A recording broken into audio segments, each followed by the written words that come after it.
kon ma ko rek tay honorable Saihou Mballow la am rek dama bëgg rek nga nuyu mbokk yi nga feddoon yebaari ngol konto inshallah Esa maa ngi laa nuyu ba pare nuyu sa déglukat yi ba pare tamit gërëm la si invitation boo xam ne invite nga ma fii nii si seen radio bi maa ngi laa gërëm trop. jërëjëf honorable Saihou Mballow kon di la gërëm bu baax a baax si sa teewaay fii si programme bi tey fu mu nekk nii lu ma bëgg ñu dooree mooy lu nga xamante ne xew na si réew mi mooy xale bu góor bi nga xamante ne gaañu na foofu noonu si Mandinary di ko ñaanal rek yàlla yërëm ko xaare ko aljana su ko defee rek ñu wax ci mbir moomu ndaxte mbir la lu nga xamante ne ñu bari ñu ngi wax ne police brutality dellu si waat ne si Gambia because wax ne never again yàlla bu mu fi amati waaye ñu gis ne mbir lu ni mel xew na gis nañ tamit lu ni mel tam xew na foofu noonu si Jabang gannaaw bi nga xamante ne ñu bari tuumal nañ police yi wala police intervention unit bi ne dugg nañ seen i kër su ko defee rek sànni fa tear gas dugga si yéen néegi jàmbur am lu ñu fa jël mu nekk tuumal bu nga xamante ne tuumal nañ ko police yi loolu bu mu rombee rek ñu am incident bi nga xamante ne xew na foofu Jabang police yi génne woon statement ñu ne dañ ko doon dàqee rek mu daanu si la collapse mu collapsé rek yóbbu ko lopitaan si la gaañu waaye nag nit ñi weddi nañ loolu ne police yi dañ ko dóor yow mbir mi noo ko gisee as presidential advisor. Well, I mean, Esa jërëjëf. Bala ma commencé xanaa ma express suma condolences to the families of Omar Badji. The incident is unfortunate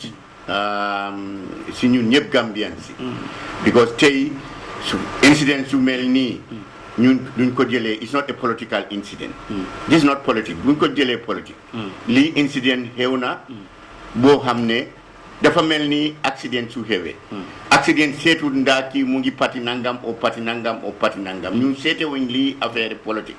is an incident boo xam ne is unfortunate tamit buñ mun a wax ne lii moo xew exactly understand waaye liñ mun a wax mooy ñun nguur bi ci wàllu nguur bi justice dina make sure ne justice am nit ñi xam lu fa nekka force fu moo dooree mooy si post mortem ak yeneen yi nga xam ne mooy di normal standard of procedure su incident sutante ci aduna bi yëpp loolu la ñoo def pour ñu find out njëkka lan moo xew so it is very unfair pour ñu jékki-jékki rek tey ma toog fii ma blame either the police or blame Umar o ma wax le lii la fekk xaw ma dara lu fa nekka it's just nit ñi ñu ngi wax ku nekka fi mu nekka ni everybody would dina jóg wàlli waaye kilifa boo xam ne yu xam nga li nga def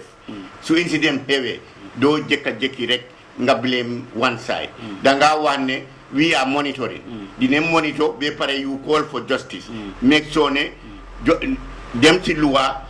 bi wax ne lii mooy xew esa gis nga façon réante bii nii police yi ñu ngi fi am na police yoo xam ne réewoon ne leen fii nii ñaari police ba tey case bi mu ngi we call for justice pour ñu xam what happened the cases in the justice system in the judicial system loolu la even in America in Germany France ak dëkk yoo xam ne developed countries su incident xewee nit ñi leaders yi matured leaders they call for justice ba pare make sure ne due process take it course waaye doo jékki-jékki rek nga ne diw la kiñ rey nga blame kiñ rey ne moom moo doon def lii moom moo indi woon paaka o moom moo disis o nga blame police ñoo def nii yow because nekkuloo fa ñun nekkuñ fa we have to li ma ñaan nit ñi ñu am patience dëkk bi mu ngi develop this type of issues yi nii dëkk suy develop da nga gis confrontations dafa xew all the time diggante civilians yi ak also the police force tey police force yi ñoo di police yi ku fi jooy fan nga daw pour ut ndimbal mooy police yi nga nekk nguur yoo nga nekk opposition yoo nga nekk political party boo xam ne independent yoo nga nekk imam yoo nga nekk businessman yoo soo amee problème fan ngay daw njëkka to the police nga joytu nga o police yi nga wax leen ne kaay leen ngeen dimbale ñun even if you are a minister soo amee problème sa kër kan nga o is the police so loolu moo tax police yi very difficult job leen amee they have a very very difficult job because nga xamne ñom leen denkaane loi réew mi fu nekk la police fu nekk la yaa ngi gis yeneen réew mi yaa ngi gis yeneen réew yi ñoo defante ak nit ñi sometimes saa ñu rey ñoom police yi in yeneen countries dañoo dem ba pare ñoom ak drug dealers yi in Venice ak yeneen dañoo reyante ak police dañoo suul police su leen buggee jàppa so police liggéeyam liggéey police easy wul so loolu moo tax na bii nii man li ma mën a wax I am not fi mu nekk nii du ma mën a blame anybody du ma mën a wax dem into conclusion so dafa mel ni I am prejudicing the case li ma wax mooy I call for justice pour ñu make sure ne ñu yóbbu matter bi to court. I mean they understand naa ne already I mean the postmortem is going to take place immediately. waaw ñu ne tey lañ ko door kon su ko defee mu nekk mbir lu nga xamante ne minister of interior confirm na ne dañoo suspend nañ police yu nga xamante ne involvement ci incident bi waaye ñu ne askan bi óoluwuñ police bi óoluwuñ nguur bi because the thing is ñu ne this government pattern buñ jël mooy su dara xewee rek dañoo wax ne ñu ngi constitute an independent investigation si mbir mi su ko defee rek pour na calm the situation calm the tension su nit ñi demee ba fàtte rek ñu fàtte ko because ñu ne loolu mooy pattern government bi nii so seen investigation su nekkee ne ni dara xew na rek dañoo génn ñu ne ok ñu ngi investigate independent investigation su demee tension bi dem waajeeku rek ñu fàtte mbir mi ñu ne lii is the pattern of this government. Esa li ma wax ni ñi nga xam ne ñooy investigate from the police up to the judiciary ñaan ñoo fa nekka Gambians ñoo fa nekka do you want us ñun politicians yi ñu dem toog foofu ñu ba pare ñu aate liñ mun mooy ñu constitute a panel of investigate nga am ne ñooy aate waaye ñu ne su commitment bi nekkul foofu noonu dara génn. What commitment? What type of commitment do people want now? To force, to interfere, to dictate? Because su fekkee ne yow yaa ngi dictate nga jël nit pour mu def liggéey nga dem di ko dictate defal nii ngay def kon you are dictating yow bugguloo dégga yow soo jëlee Essa doomi Gambia na nga def ko judge o nga def ko magistrate o nga def ko chief joxal Essa kaddu mu am independence am mu aate lim wax nga nangu ko waaye doo ñëw évite nga ne ko Essa defal nii ñëwal fii bul def li judiciary is very powerful judiciary yow gis nga judiciary bi fii nii tey te su fekkee ne réew judiciary bi respectuñ judiciary bi Essa that's going to be boo am ne respect to the judiciary boobu is going to be a pity for that country judiciary bi dañ leen war a respect dañ leen war a déglu police yi dañ su fekkee ne dara xew na ñu yóbbu ko si judiciary bi ñooñu def seen liggéey pour ñu war ne lii dafa lii la ñun mënoon neen tey keesi su nekk si judiciary bi ñun su fekkee ne ñun dictatorship moo fi nekk ñun ni ko interfere we would go and tell them lii ak lii boo seet nga li ñoo def any case su demee foofu ñu am suñ patience ñu make ne ñu xaar ñu ba ñoom ñu gis na ñu seen gestu bi ñu jeexal seen gestu bi loolu la I am appealing to the Gambian community ñu make ne let's work with the judiciary ñu make ne ñi nga xam ne ñooy aate loi bi ñoo seet affaire loi Gambia bi ñu demee loolu su fekkee ne because ñun jàmma leen bugga Gambia bi jàmma leen bugga te nit soo buggee jàmma dangaa def jàmma dangaa wax jàmma loolu moo tax may wax lii nii Essa pour waaye di wax ne ñun dañoo interfere ñun government bi ñu interfere loolu dafa mel ni dictateur te yàlla tere ñun loolu la ñoo daw pour ñu taaxal ñu ne ñun suñ nguur bi tamit dictatorship la understand nga ñu ngi def lii ak lii we don't want to do we need to ñun dañ bugg a am a clean legacy boo xam ne genuine democracy and respect for the fundamental rights of Gambians rule of law mu exist ci réew mi loolu mooy suñ loolu leen bugga pour ñu gis ne Gambians si gis ne ñi nga xam ne fal nañ leen fii seen legacy bi saay buñ génnee fii dañoo wax ne ñii de His Excellency Président Adama Barrow anguram bi biñ nekkee fii démocratie amoon na rule of law amoon na ñoom duñ daan interfere su dara xewee di right due process moo daan am ñu yóbbu ko fi ñu ko war a yóbbu ba pare ñu déglu Essa. honorable yaa loo wax lu am solo mun ngaa continuer laaj moo dem ñëwaat nañ si solo bi. waaw Essa li ma doon wax fii nii mooy ñun nguur bi under the leadership of His Excellency President Adama Barrow dañ bugg a démocratie respect for the fundamental rights of Gambians.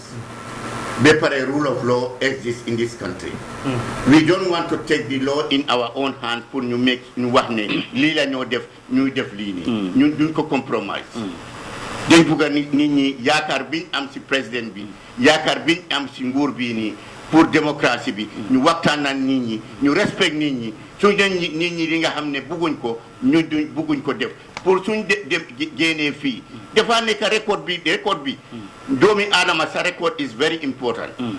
nga génna si nguur ba pare ñu ne la diw de di time bi mu nekkoon fii lii la time bi mu nekkoon fii jàmm lañ am time bi mu nekkoon fii démocratie su dara xewee dafa dem si loi bi nekkul ne daf laa téye rek mu tëj la fu at ñaari at non o mu dem di la door guddi bi yëpp président Adama Barrow lu nekk su xewee dafa wane rule of law yóbbu leen ko ci loi bi justice na am yaa ngi dégg fi mu nekk nii nguur bi yëpp ooti neen na justice fi mu nekk nii suspend neen ñi nga xam ne ñoo involve police yoo xam ne ñoo involve suspension bi miinul le ñun dañ leen found waaw démba soo demoon si kër yi kii di Omar Badji leet Omar Badji ñu bëri ñu fa ñu ne gëmuñ nguur bi ne ñii sax in fact suspend nañ la li ma la mun a wax mooy suspend nañ leen nguur bi that's the fact nguur bi su joxee statement amen esa li ma la wax nii nguur bi su jëlee suspend ne war ne man suspend naa diw suspend nañ ko xamal leen ne suspend nañ su nguur bi su jëlee décision wala ne dismiss nañ diw xamal ne dismiss nañ dem that is the principle nguur bi dafa principle trop li ma la wax nii dafa respect loi because dafa loolu it does not tell well pour nguur bi seen boppa ñu war ne suspend neen diw démba fekk esa o samba fekk suspend ko that's not the way this the minister of interior is somebody koo xam ne yaaga na si liggéey bi xam na si liggéey bi nekk na si police bi léegi moo nekk di minister of interior moom xam na liggéeyam su ñëwee bee ñu war ne they have come up with the conclusion of justice decision gom leen ne decision boobu jël nañ ko waaw gis nañ ne askani Gambia ñu bëri ñu ngi ŋaaña di PIU nu ñoo doxalee seen i liggéey si jamono ji ñu ne lii fan la in connection to the security sector reform bi nga xamante ne ñu ngi ko am si réew mi ñu ne lii fan la ñu ne lii wane na ne the security sector reform is just on paper nekkul mbir li nga xamante ne in fact implement nañ ko ba gis ne di security sector reform bi nga xamante ne soxla nañ ko si réew mi am na ñu bari kontaanuñ si PIU yi ni ñoo doxalee seen i liggéey lu waral loolu nga fa esa gis first person incidents yi nii affaire PIU nekkul ne Gambia rek la you see what is happening in other countries I mean you are a journalist yaa ngi gis dëkk yoo xam ne ñoo gën a advance ci PIU ci police intervention unit dëkk yoo xam ne ñoo gën a advance what is happening in those countries yaa ngi gis because this pour control crowd this force ñooy control a crowd control neexut ñii dafa utee ak standard police yoo xam ne ñu ngi taaw amuñ they are not armed with tear gas they are not armed with batons they are not armed with anything ñii dañ nekk train dañ leen train pour crowd control te crowd control soo fa demee su fekkee ne you are confronting a crowd you are yow tamit da ngaa prepare sa boppa nit mun na la jam xeer yaaxa sa bot bi nit yow police intervention unit bi nit mun na saani xeer toj sa boppa bi moo dee tàngaay gis waaw ñu ne su nekk security sector reform bi jaaroon na yoon ñi mënoon nañoo am that skill pour mun a control the crowd without resorting into certain things loolu laa la wàññi loolu moo tax maa ngi dispel the notion ne ñi secteur ñi police yi amuñ seen liggéey United States mu ngi nii ma jox la ay exemple UK ñu ngi nii how many times ngay gis police di confront ba pare nit di dee yow gis loo Amadou Diallo in United States foog naa you want to tell me Gambia ñu ñoo gën a xam security sector reform ñu ñoo gën a train to security ak policy than United States Amadou Diallo 31 bullets lañ ko suutoon are those people not trained were they not trained te Amadou Diallo amul paaka mama jox la rek dama laa jox fii exemple nga wax le unfortunately su fekkee ne incident am na dama laa explain al le incident xewoon na in New York City to xamne immigrant bo xamne mu ngi tudda Amadou Diallo joge Guinée mu don do ci gudi be pare gisante ak police rek mu daw mu laaw fekk police ñu ngi ut fofu nonu somebody ko xamne dafa sut nit mu daw understand ñu ngi hon koku ñu gis ko rek Amadou gis police rek mom tamit mu daw mu laaw gaay ñu ne heñna ki la he's the culprit ñu daaxee ko ñu gis ko bi taxawee mu dugal loxam bi ci pose mu police foog ne pistol la moo génne pour mu sut leen fekk moom waletam bi la doon laal nii rek walet bi police sut ko 31 bullets xanaa yow yëguloo loolu yow journalist nga are those people not trained in United States you want to tell me in Angleterre yi nga gis ñuy police ñi ñoo handule nit mu dee seen loxo ak America ak Germany ak Sweden xanaa ñooñu they are not trained it is unfortunate su problème xew na kenn ñaanu yàlla police tamit bugguñ rey da nga wax police bugguñ pour rey nit waaye dafa nekk loo xam ne accident yaa ngi gis even moto di am accident how many people ñoo dee xanaa da nga bugg a wax ne driver bi dafa bugg na rey nit ñi esa ñun comme daal we have to be reasonable ñun we are human beings we have to be reasonable ñu am ne soo gisee dara xew sometimes circumstances moo cause loolu am waaye nekkul ne willingly ñii den bugg a def loolu rek loolu déedéet nit mu ngi rey jabaram xanaa daga kooku daf ko takkoon pour mu rey ko nit dina rey doomam xanaa dafa jur doom bi pour rey doom bi doom mu ngi rey papam xanaa moom dafa bugga ko kew xam ne moo ko dunda yaar ko mu rey ko yàlla nañu musal ci seytaane loolu laa la mun a wax yàlla nañu musal ci masibo lii moo dee waral all these issues so pour di jekki-jekki rek di blame nit ne I mean security sector reform those are people ñi nga xam ne they are trying to politicize this incidents loolu ñoo da nga bëgg a wax ne am na ñoo xamante ne ñu ngi bëgg a politicize mbir mi ku wax loolu koo xam ne kuy jël lii di wax security sector reform is not a security sector reform issue ñu ne boobu it's an incident boo xam ne mu ngi xew ni ñu ngi to mang laa jox exemple soo gisee mang laa wane lii yëpp si seytaane la bokka si masibo la bokka na yàlla na ko nañu musal si loolu la bokka su ñëwee pour nga contrôle ko it's very difficult da nga gis magaraka ñu bokka ndee a baay seytaane duga seen diggante kenn rey nit ñoom musu ñoo ñaan loolu so yow looy asoo waa Mandinary especially family I am asori wadima aso Mandinary si pains bi ñun ñëpp ñoo ko bokka we are all disturbed we are all shocked we all feeling the pain of Umar Badji definitely because ñun borom njaboot le ñu ngi gisee Umar as aba suñ doom la ma wax la loolu ñun nguur bi ñun ñëpp am ne ñun ngi amee suñ doom ñu ngi gisee Umar ne moom suñ doom la Umar can be anything Umar su dundool Umar can be anything mun na fi nekk anything mun na fi nekk am njiit mun na fi am compagnie am mun na fi nekk politicien mun na fi nekk docteur ñu ngi leen naa ñaan ñu make sure ne ñu allow justice mu take its course fii leen ko trop really a young person ku mel ni Umar pour mu dee at this age really ñun we have felt it and we have it's a shock to us I mean waaye ñu ngi koo ñaanal ba pare ñaanal family bi ñun ñëpp ñoo bokk ci lii nii let's work with the justice system ñu make sure ne justice dina am justice dina am dina make sure ne lu xew ñun ñëpp ñu xam ko lii moo xew su fekkee ne police yi liñ leen tuumal li ñoo wax nii li ñoo tuumal li nga wax nii ne ñeneen wax ne loolu fekkee ne loolu la if it is proven loolu justice dina take place su fekkee ne tamit leneen otherwise li nga xam ne ñoom li ñoo dégga tamit xam nga man wax naa la ne man xaw ma dara si case bi li ma dégga rek mooy from sources nit ñi ñoo waxtaan lii laa dégga ak nit ñi ñoo binda loolu ak reality bi dafa utee unless loolu ñu prove ko beyond reasonable doubt le lii moo xew esa magoom loolu lu am solo jërëjëf si loolu honorable Saihou Mballow mu am solo ñu dem si 88 UN General Assembly bi nga xamante ne def na foofu si New York ñu gis ne président Adama Barrow demut ñu bari ñu ne président Adama Barrow demam si world stage bi dafa important trop pour mu represent réew mi waaye gis nañ ne yu gën a bëri vice président bi la si fa dee yónni ñu ne daal his presence at the global stage dafa nekk di diminish influence réew mi at the global stage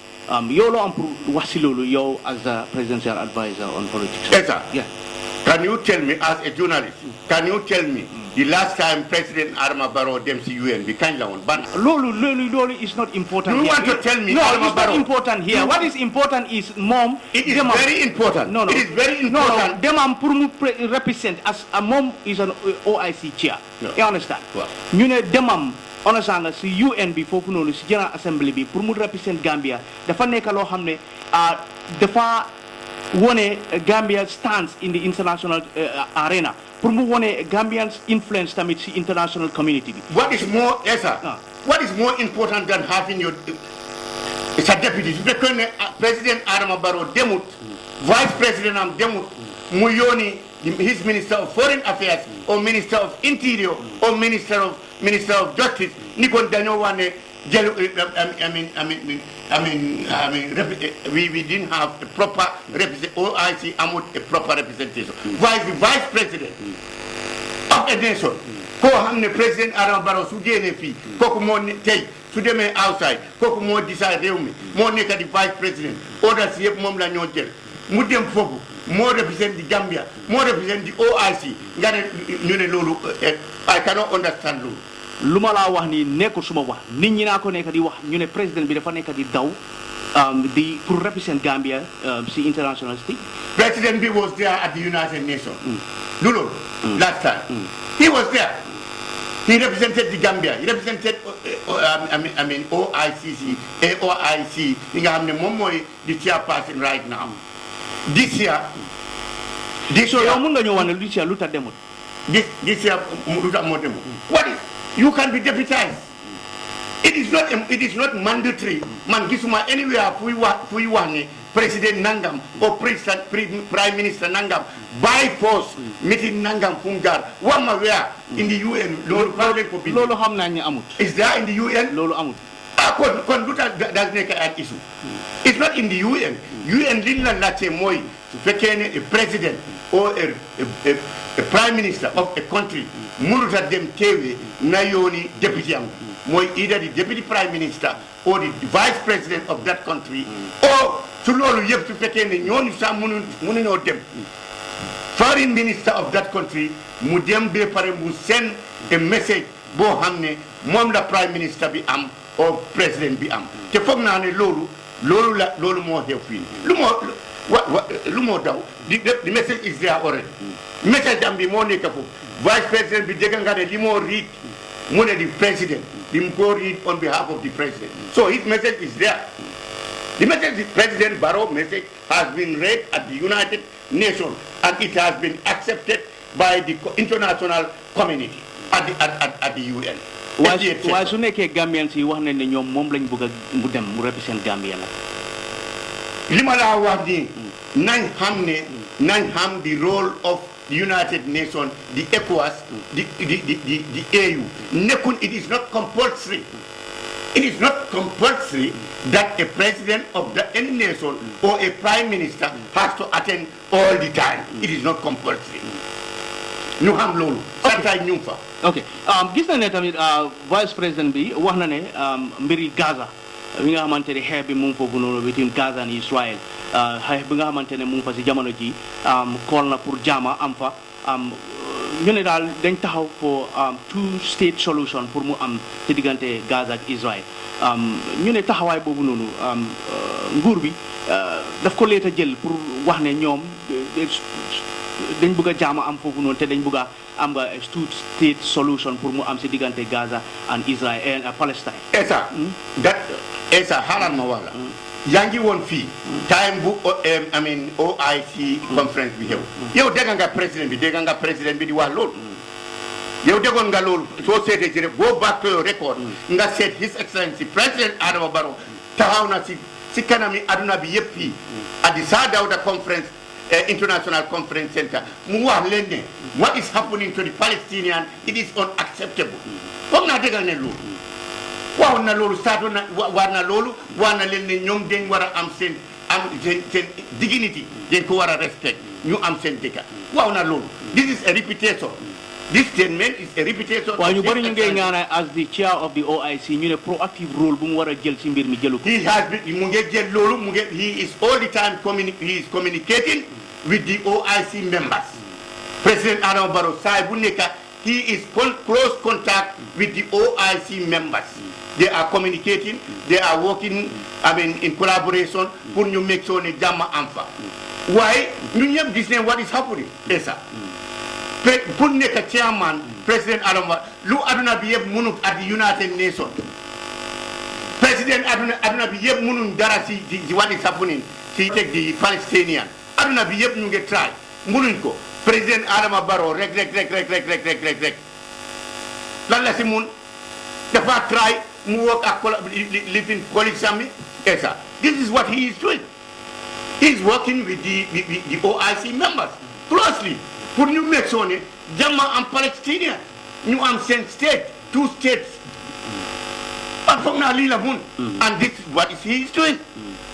That is what is mandated of the chairman of the OIC. Make sure ne mu collaborate mu work in cooperation with his counterpart and he is doing that. Mu génne statement mu send envoy mu yónni si loolu and he is doing that. After other than that lan la mu du mun a jël dem forcé by force mu forcé mu dugaat boppam xeex bi foofu noonu loolu mu kenn musut ko def te moom tamit du ko def. As a respectable leader, when you select as a chairperson of the OIC, lim muy yoni kadwam bi, muy sen foreign minister bi, muy sen vice president bi, mom ci bopam muy génné statement, mu wax ne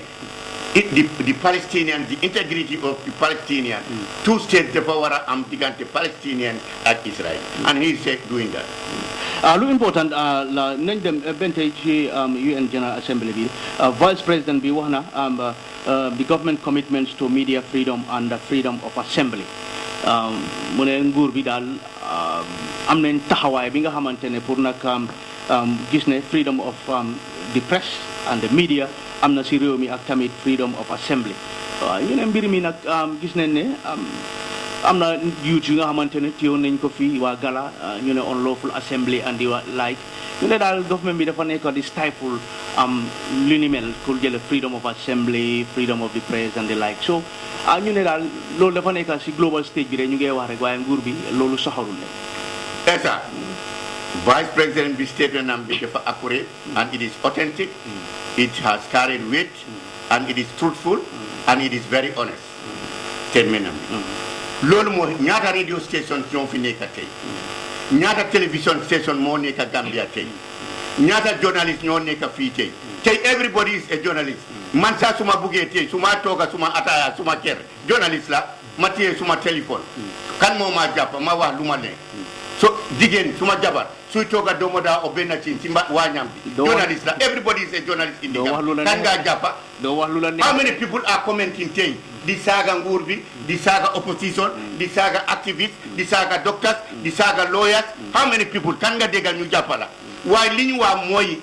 assembly bi ñoo wax nii affaire pour nga peaceful protest yi nga gis nii soo gisee esa ñuy wax ne nga protest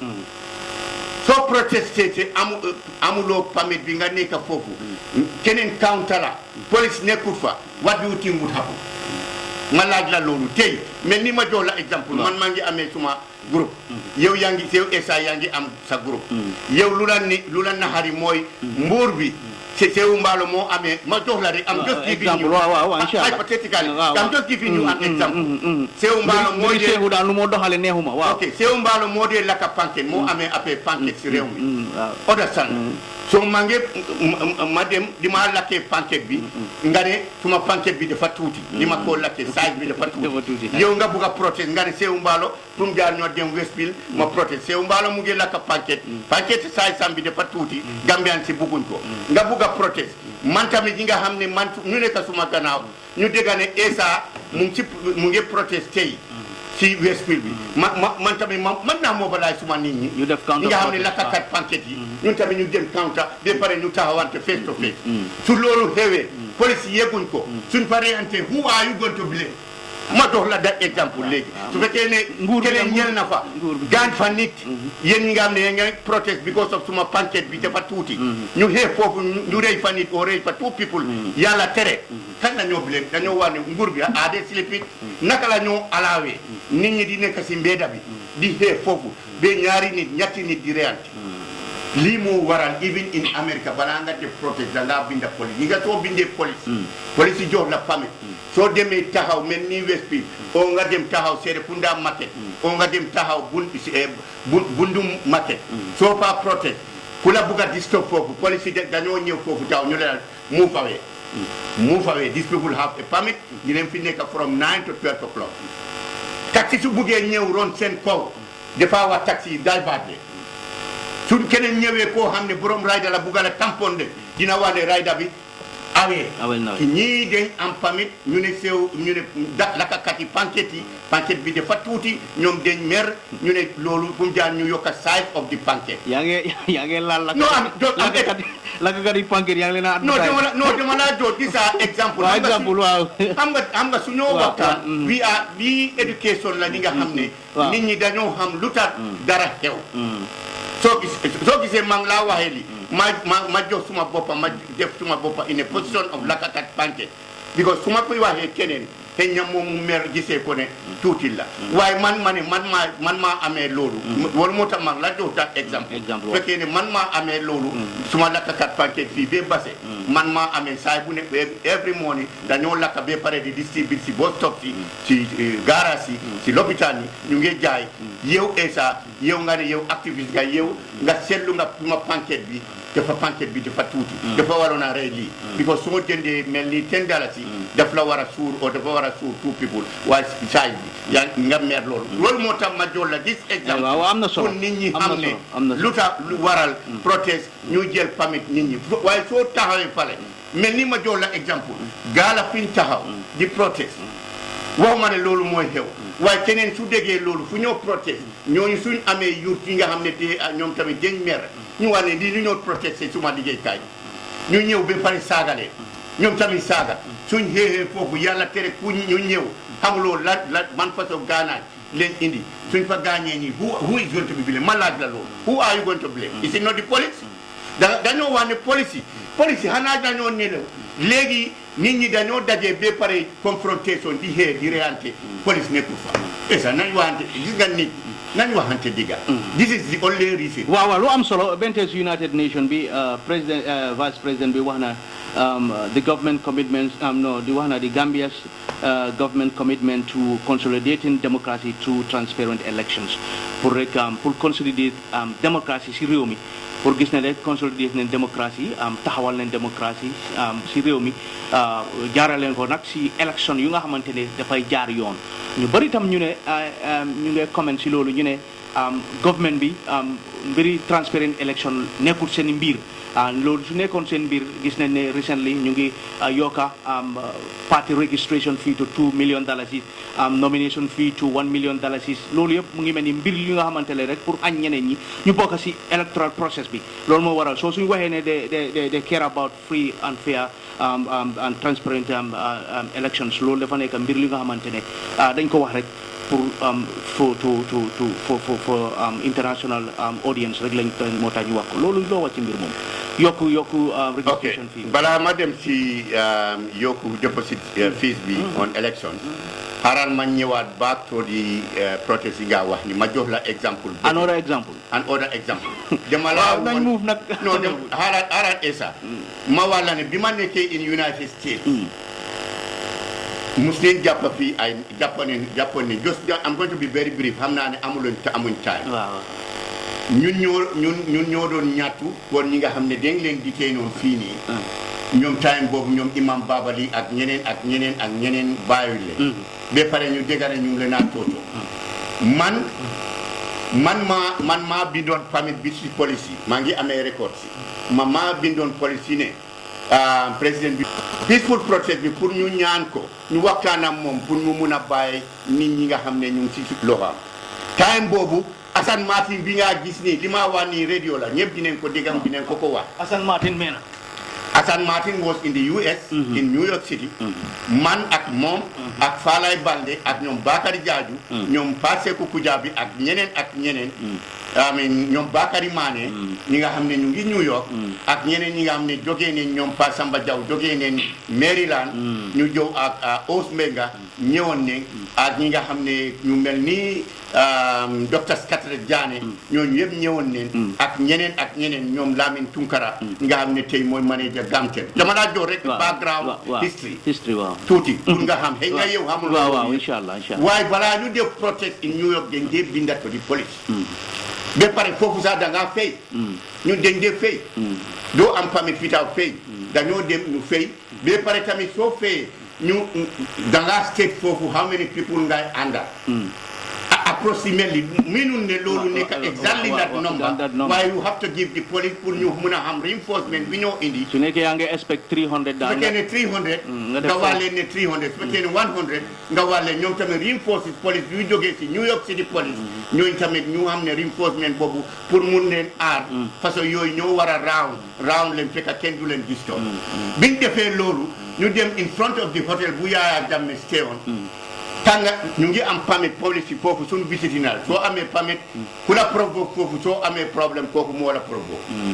tangara mu ngi doon dem tangara jógee si hôtel bi fi Yaya Jammeh nekka dama la jox exemple xam nga loolu yëpp léegi non ñu ñëpp benn baana pour nit ñi jàngat waaw loolu yëpp passé na is history ñu na tangara yëpp léegi ñun ñëpp ñoo bokka ndeya baay ak nguri Jammeh yëpp léegi ñoo bokka ndeya baay léegi loolu passé na waaye dama la waa the reason why permit is important gis nga biñ apply permit boobu tangara ñëw foofu tangara ñëw di romba xawma dafa nuyante ak ñoom Fala Bande xawma ndax lan moo jotee seen diggante man nekkuma fa rek gaa jàpp foofu xee tangara jàpp ak Fala Bande ak Bakari Jaaju ñu xee foofu bit ba ñu doorante kurpeñe police yi ñëw police yi nga xam ne ñoo ñëw foofu pour permit bi pour protect ñu ñëw ba pare ñu ne wadi sapuni tangara mu ne I am a minister ñii dañ ma attaque ñu ñëw ñu handcuff Falay Bande ak Bakari Jaaju dama laa jox history bi boo xam ne maa ngi ko amee bi yëppiti di nga leen arrêté Hassan Martin lawyer Hassan Martin moo ma call because xam na ne man maa amee affaire permit lawyer Hassan Martin call ma mu ne ma Saihou kaay fii léegi in front of the hotel am na fii de ma ne ko ban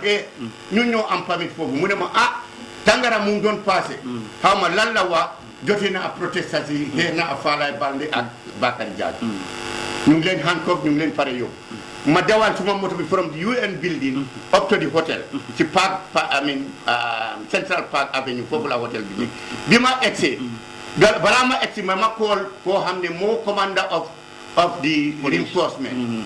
at the UN area xam naa ko Frank la tudda Mr. Frank ma call ko ma ne ko Frank I have just been informed that my people have been arrested at the protesting area. I have the permit. If that is the case, I am going to sue the New York Police Department for infringing, allowing keneen mu ñëw attaque ñu ba pare tamit ñu arrest su nit ñi ma call suma lawyer bi Wesley Bryan lawyer si ma wax leen ne am naa permit waaye suma gars yi leen jàppa so dama bëgg ngeen stand by pour ñu institute a legal suit against the New York Police ñu laaj a compensation of $1 million for these people kooku bi ma koolee Frank mu ne ma hold on ma ne ko call naa suma lawyer si they are coming we are all going mu ne ma mu call police mu ne I'm calling the police right now ñun ñëpp na let's meet there noonu laa drive suma lawyer si drive ñëw Frank ñëw ba pare mu ne what is happening ñu laajte mu fekk Bakari Jaaju ñu ngi ko handcuff Falay Bande ñu ngi ko handcuff li ma laa wax ni is on record bi nga handcuffé ñu ñëw ma ne Mr. Price you see what I'm telling you mu ne guy what happened guy ñu ne this guy ñu ne ñii record ñu génnee handcuff Falay Bande ñu génnee handcuff Bakari Jaaju ñu ne fii tey permit moo fi nekka Gambian si ñoo permit ñooy protest in this area moo tax police ñu ngi taxaw ci kona ku leen laal fii ku leen attaque fii you will be arrested you will be locked up ñu ne lifi noonu nii la affaire bi xam nga suñ amutoon permit ni kon dañoo prosecute Falaye Baldé ma jox la exemple xam nga ni kon Falaye Baldé dina dem jeel Bakary Jaaju dina dem jeel yo this is just la hint lu tax am permit garantie sa boppa ëllëg lu la jot foofu noonu sa nit ñi di police are responsible mun nga leen suu ñoom tamit mun leen gis waaye soo amutee permit am foofu nobody is responsible loolu moo tax may wànne this is just to educate people lu tax permit man de Saihou Mballow am na solo su may def permit pour ma aar suma boppa ak ñi ma àndal dama ut permit nga xam ne ku ma tapaas foofu ku ma gaañ foofu nit ñi dinañ xam ne Saihou Mballow waroon na nekk si béréb bii from 10 o'clock ba 1 o'clock or 12 o'clock pour ñii ñu ñëw fii nii saani ko xeer oo indi seen gaay gaañ ñi ñam mi ñoo ko tooñ loolu moo tax ma make this clarification léegi ñu dem into the election deposit election deposit si soo gisee esa loo makers si ñoo ko def ñoom ñi nga xam ne ñoo nekk loo makers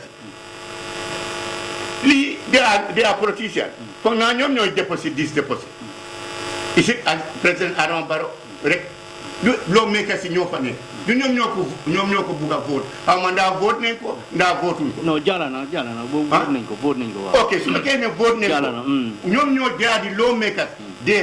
are the better people to explain lu tax ñuy def lii because ñoom they are depositing su fekkee ne yow député nga yaa ngi doon deposit exemple yaa ngi doon deposit 10,000 or 5,000 or 20,000 léegi increase nga ko who is going to feel the pain mooy politicien si nga xam ne ñooy deposit so man boobu suma wax bi dafa tuuti si boobu waaw ñu bëri ñu ngi joxoon nguur bi ñu ne influence by the government baa ko influence because dañ bëgg a parti yu bëri yu nga xamante ne ñu bëgg a taxaw dañ leen bëgg a sideline loolu moo tax esa how many bills ñëw neen fii ñi nga xam ne government bi ñoo ko sponsor fail na si national can you loolu so is not you cannot justify ne government am na liñ bëggoon fii ñu génne ko ñu daaneel nguur bi ci vote in the National Assembly so you cannot justify ne lii is nguur bi la non mun ne ko vote ñi nga xam ne suñu député yi sax ñi nga xam ne National Assembly members of MPP mun ne ko bañ ne lii is not bugguñ ko ñu politicians ñu increase li they would vote it out kenn du leen daaxa kenn du leen dismiss kenn du leen saaga kenn du leen def dara loolu moom is not a matter of blame nguur bi is lawmakers yi ñii ñooy defar loi Gambia foofu at the house ok lu am solo mbiri transparent election nag si réew mi ñu bëri ñu ne nguur bi daal am na pexe yu bëri ñu ngi ko lal pour nag sàcca 2026 presidential election bi overseas voter overseas ID card issuance bi si la bokk ñu bëri ñu ngi leen di tuumal si loolu yow mbiri transparent election si réew mi because gis nañ ne 2021 benn tey ñu am na ñoo xam ne benn tey accept région bi like UDP and ñoom Mama Kandeh yëpp accept région bi how many election ñoo xew yi nga xam ne ñu ngi ko dispute worldwide yow gis nga America election bi dañ ko dispute on torom ana yëguloo loolu election lii la àndal démocratie lii la àndal esa you cannot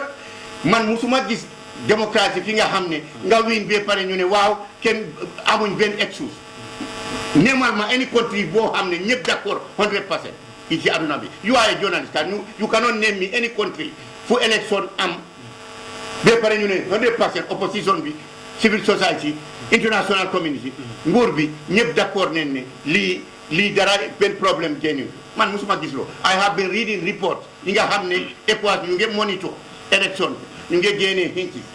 ECOWAS même UN ñu ngi monitor election ñu ngi génnee hints ñu wax ne you have to improve maa ngi gis report yoo xam ne African Union ñoo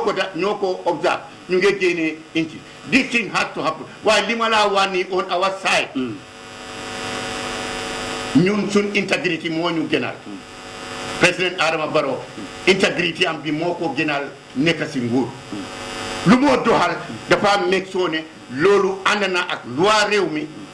ànd naa sarsa réew mi genuine démocratie implement ko rule of law implement loolu ma asoola loolu we will not jeopardize our credibility we will not do that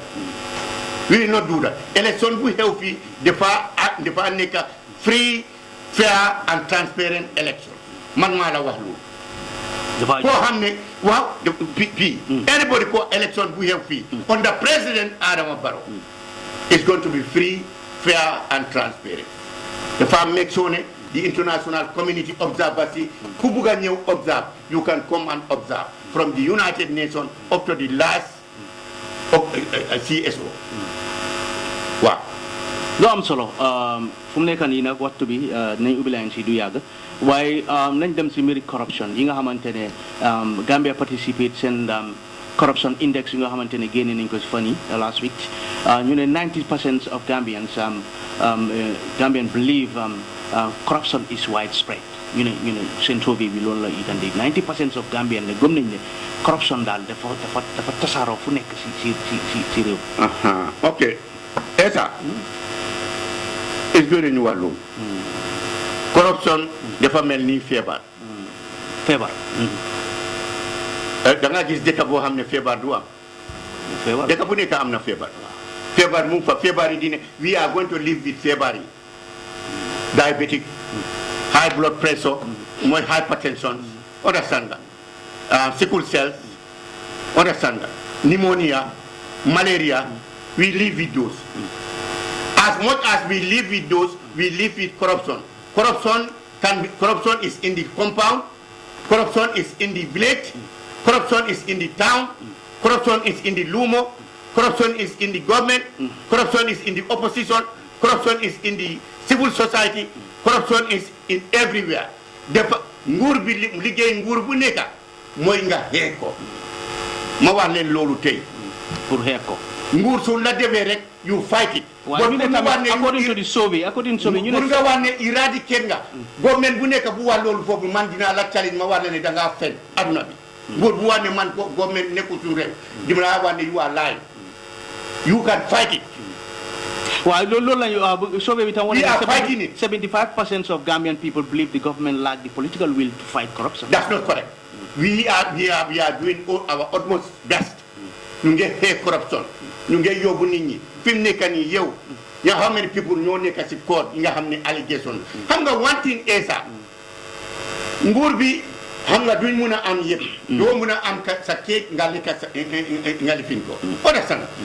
ñun léegi nga bugg a nguur bi xeex ko implement loi justice am fi loi dox si dëkk bi rule of law dox si dëkk bi ba pare tamit bugg a ne ñu nekk dictators xam nga lu tax ma wàllu su fekkee ne nit allégation ne diw dafa def corruption ma jox la boobu tamit exemple mais ni waa ne Penda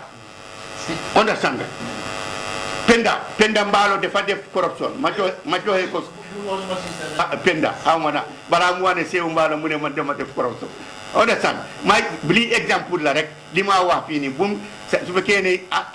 am nañ système boo xam ne ku tudda Penda waxuma kooku damaa joxe exemple sooy wax bu mu jaan nga joxe nga exemple Penda Mballow def na corruption si marché bi daf doon jaay ticket exemple dem doon jaay ticket yi nga xam ne moom la local council bi jox dafa dem def photocopie yeneen photocopie yooyu la daan jaay li fi allégation bu xewee doolu police suñ ko arrêté nguur bii nii nekkul seen mandé pour ñu jëw rek saani ko si kaso bi mu nekk foofu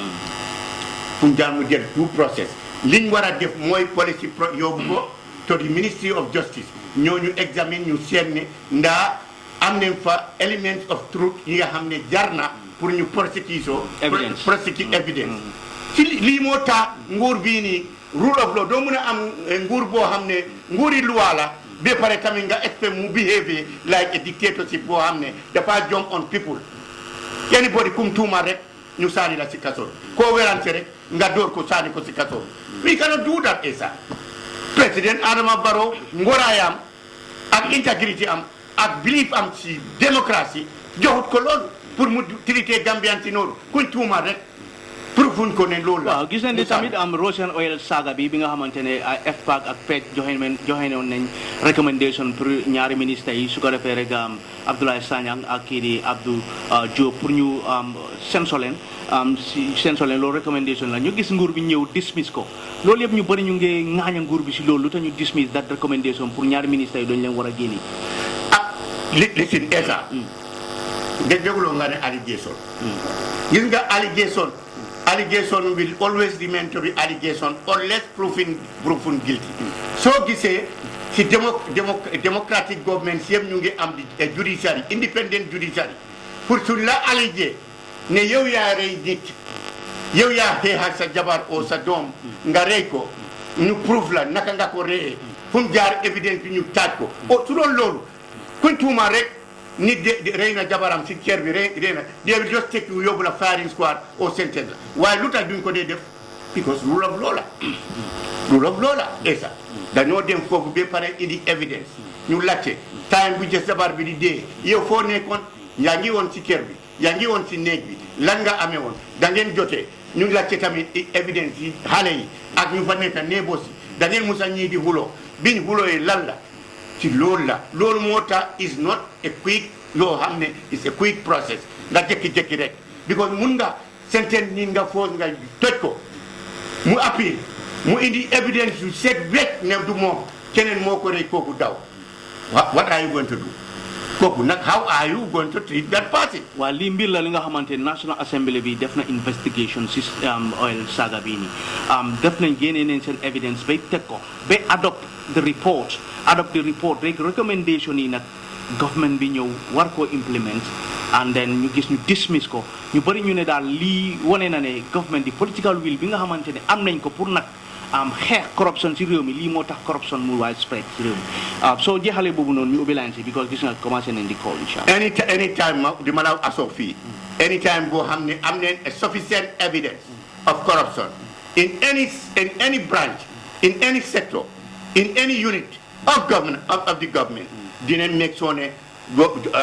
ñooñu dinañ jaar si loi loolu laa la mun a bi is committed to fighting corruption. It's committed. We are committed to fighting corruption. Loolu rek laa la mun a wax. We are committed and we are going to continue on fighting corruption as far as this MPP government is in place. Ma wax la loolu tey nga xam loolu.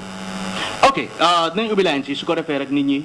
loolu bëgg la ci honorable Saihou Mballow rek mu ngeen ko la ci su ko defee rek ñu wax nag si call si yar ak teegin am nga dal loolu lañ xamee programme bi képp ku ci call rek incha allah ñu dal rek incha allah ñu wax yu am maana kon su ko defee rek pour programme bi rek gën a dem si kanam kon su ko defee mbaɗigol ɓiɗum nga surwa kam ya ɓe taale bi mbafala drom mbe kola sol tala 2500947 mbe kol tala jeele mbafala drom momo e ñinin karo soto Saihou Mballow e drom abidjan inchallah sa kacañoya woto ngañin fos kola ta ɓe line oto hello kola hello wakkum totale wo meta line oto majjel kanen ngawo ɗo ta hello sorry 2500947 majjel kola hello assalamu alaikum wa alaikum assalam amen do pro barka baga jumare andi ka kol ke mun dole babu ko ke tala bi babu okay babu ante be jagali to nya korosono men do gambe ande ngalo because okay fenka jibe bang baba banja jibe ba Dr. Bamba along exactly yes along ya kumi nun so ya sambako after nata bite ko ay korosono be asoro for 2 years but ajibe bang amo la ya ko president nata no balal at least they would be for now okay nyakile so ya asoro ina be ta balal ko ten o ko mun tan mo molli so we even when na chela dan jam bin alo nan trame o kol siata le ko sono siata le you know la sala mala para sia batale yes me sabuni no China ndanga gwele China ko sono buka ke jere liengute ke fale dat yes so right now for report of Funti Deje ila Minister of Agriculture you were sentenced to death life for corruption imagine definitely when that is too small no je ni lafta fala corruption okay thank you very much bilahi bro I can't understand Gambia is too small so Gambia no problem ka dundang Gambia no mba fode bari mangana ka bata bu pata si fala because Gambia dia batale ko kadi banko samba is very easy but you because can call sometimes man you can understand problem ka dunya si batale but I believe hanisha government you know because of looting every time scandal ta bo da but if nem ka boje dola ni mira baba banyak nak orang don ka poro macam no ada easy lah bro bilahi baraka Allah alai kairo sama thank you so much yeah bro thank you 2500947 2500947 hello kola nanga def assalamualaikum warahmatullahi wabarakatuh warahmatullahi Mballow alhamdulillah ka fa le ba na ci be fa ko na Mballow fu leen kontaan na Mballow et sa Mballow abarka ba donc mo wala bien kontaan na Allah ko wonde la ne la moy lalu alhamdulillah ita Mballow قل لكم أفضل واشروا قولكم أيها الرجال إنه عليم بذات الصدور حرودي ولكم أقول يا شدين ديو يا دومن ديو يا أودين ديو جد سنتم أقول الله ولنه donc حرودي ولكم من كتيامو على دينه كبير باكر أرجل فلسطين لما يوصلون من مكة ونعلمه يعني كتير ما لك الحمد لله كم نزل من من فرصلو فرصلو ni ko be be jimba fala ko ba fala ko ko fano ni abuga fano yelo ka jimba fa wala bari sa di ke ni ko jimba ko fano ni bango kam bi ni ko ma ko ka ka ko ko ko ka bi ma ko ka ko bi wala hal me ko ma ko na ko me ni don la bala mo ya don ko fo le ne ka ko corruption ko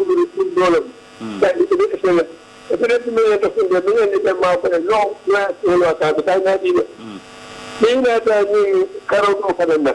parce que qui nous banco quand pour qui ça le dit banco et banco de sac que ça le dit bon ça le on va banco de sac et dire nous maintenant là moi il faut que ça le mission que quand ko personne la diano qui va te dire que je anya da yelo ni konna olulin bi de kasse wa jawla ko banco man ko no elise mel ko foddi gadde ko do e ci mel ko foddi ko ba gadde ko no ko ni ko ni ci ko ni dia ko mo le do ali be sabal ba ko kan dino tele abarka ba inshallah thank you 2500947 2500947 hello caller hello nam korrande ke ko somana venya ayto Mballow fu kontaan na okay inshallah lu tan le ma te katale muso dinna andi ngene ma fo nyere ide ngamu ko ya andi ma fo nyere do ko le barbin sa foye yaro kan to nyere ba ga yaro no pro ya saji ni to nyere milam bari muso yam ben bi tam ma kontaan ma do Mballow yeah okay ndode ba Ibrahima mbe konton na nin ko dal mel be dunda e sa fo Mr. Mballow ko aka New York la police or meri fo woni nin jam fatatale bari sanan akata nyawo nya na be New York fola e sa ta dole fo na New York lon ka tambala ata fana ya don ka tambi dola bari ndebe men folay wala mu nyinti ko ala diamo ka sar nyamenke na tara kumo dol ka saha ma fala kumol man sahade bara tibeti ya ba bari isa kata ay je kamen fo wala mu president Barrow bondi president Barrow bondi ana kanyi men fo tin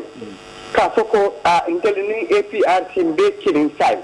to nyaare mu mambala wala bari fo min ke be nyim banko kayde se Mballow men kele to TRC aliya implement le the answer is no aliya kimen kama wala mun yin ko Allah nafa aliya banko tarden di bas ya yin kali banko tarden ku jamali bi jan imam bono no banko maral kanfer amanna Mr. Mballow ita fanga ya ko radio ko ni ya ji amanna UDP da adina kirin adina kuma ko me ya lonko asi kama sirin ngeli be ba kirin fa kirin ngeli temu milan jilole me ya tin nango fo wala mun yin ko akide nyawo nyama solo barola monde ya fay ñin do men dala ta tawden jallo ikelle ya ta kara baroy mo be ya non ko 2024 draft mo be ya non ko mo to sonno wala ite banko marala ni banko mara ite e finti ite ko mo te konti bola ite man nyanna konti bola adu te nyande facility be soto lale mo to sonno wala nda baro simbila wato men de hanni ita abijel bara kite nyawo nyama akite nyawo nyanga dafa mel nyanta dara bari sai maje ko atani ni APRC be mu kilne tan banko kam to nyaale ka banko sabatindi to nyaale ka banko dada nyaje America nyel Britain nyel France nyel ndebe nan tartanum Britain be adu mota duwa bu nyaala yoru si 47250 947 kana me line auto back because it's like lafta mo jamale dum because it's nil meter fananje line obe penkela ba hello Assalamualaikum. Waalaikumsalam. Mballow. Naam. Ndeto Bakar ne ki kalindi mbeka chala bo ala diari ndake. Abarka Bakari. Ndiamo be yalo ngabe political. Political. Bare ko commandal mini ka history jambala history apo ko kabin 2016. Kabrin dul nasa ko Mballow ko ateni esa kilo wala tona le kilinan. Ido faran 2016 kabri ya jame nata mo dolle bondi te pon automatique ka samba ambassador ando ademi PRC le. Bo ma ke to la interest ba. Juma la interest. Ini atan wumo. Wumo to deji parabel dola kili. Yena mo dol bondi ke samba ambassador ando wodni PRC. Wumo mura na ina ko ha nyinu je PRC le. Yalo Mballow. Ni ke ga woli de gamul karami dol mu din wol leti kumo bida damen tolu yalla ne yamoy dol la mi ek ke bali si duake dol be fam fata la nga kayro duare ya kayro duan dol bi jalle ya kabrina ji fo kuri da jelu tele talin dol na gi ne ke bal mi de fata ka kan wol ki mu tamin tole nga kayro duan to dole fola muli ke bal mi de radio to ye kayro dua inshallah yikumo fo me alo ko ave fitino bannale barka ko fo ke fam fata abarka ko ke amata dati de okay abarka parce que de mo jaare ma ja ko ri bi ak de tek mo fere kan di fo mo def bi ko def ñaar ci pour amu ben ci fere kan bo man dama ko ci kaw ci bi pour do so da mu na ci te bu ko fa de amagu sa ay te wax mo da lolu war la moy ni bagage parti mo da ko wa cher ni fi leen bëgg li bëgg xamal Seydou Mballow mooy correction bu nekk ci dikk bi ñoom ay addaasi dañuy ne wax président bi moo leen ku am kuñ ci def corruption day nañ daxara sa liggéey nga wala yu tëj la waaye bu ci nekk ay jërëjëf nekk ne waxtu bi jeex na daanaka ok jërëjëf nga juube banko ñing bita no ñaadi le adum wobe ketan ama mo kumpa president o dialogue peace dialogue commanding at the state house mo bele na radio civil society oppositional everybody pour mo la mirarol nga jube mbe banko sambano la nyamen mbe kairo sabatindi la nyamen satara problem manna satara mo mantora esa dugare mbe mol danika ñing abe men fokanten Jabang I emphasize ko nga diamu Jabang ako Jabang la incident ni ha Jabang is under investigation men allegation men for ntol men yalon ko ntol the government what we cannot do is under a democratic government we cannot use force let me tell him that ambassador dugare ngedani we cannot use force mol membe investigation melbe la dokola we tell them do this do that do this do that no we can. It's democracy. It's not an easy fix. Democracy is not an easy fix. Adu abe men fokantem franka poko army. Dunia bela army. Dunia la army bela doko manke police. Dunia la police. For Donald Trump de ate obe army ate obe army ule na president obula army buka army involved in democratic civil policy you cannot involve I mean wo ngamira ate a mistake to but you have police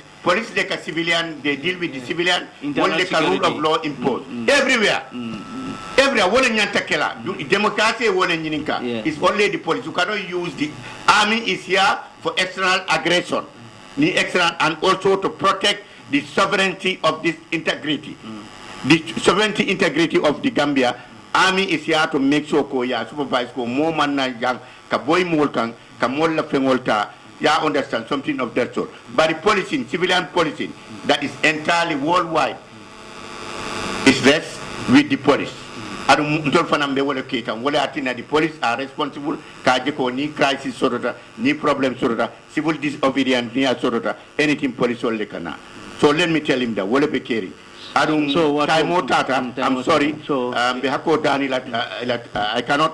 I cannot dwell on all the million ko e kolta e questionol men nyininka aba membe keni manor and all these things bari mbe tentula ko ka pare mba hakko dani la esa ni confrontation ni nga fem fo e me yalon ko may bi amandi katale be wonyama inshallah adum fanan the same thing applies to ila radio la molal mbe tentula mbe jayla mbe nimbara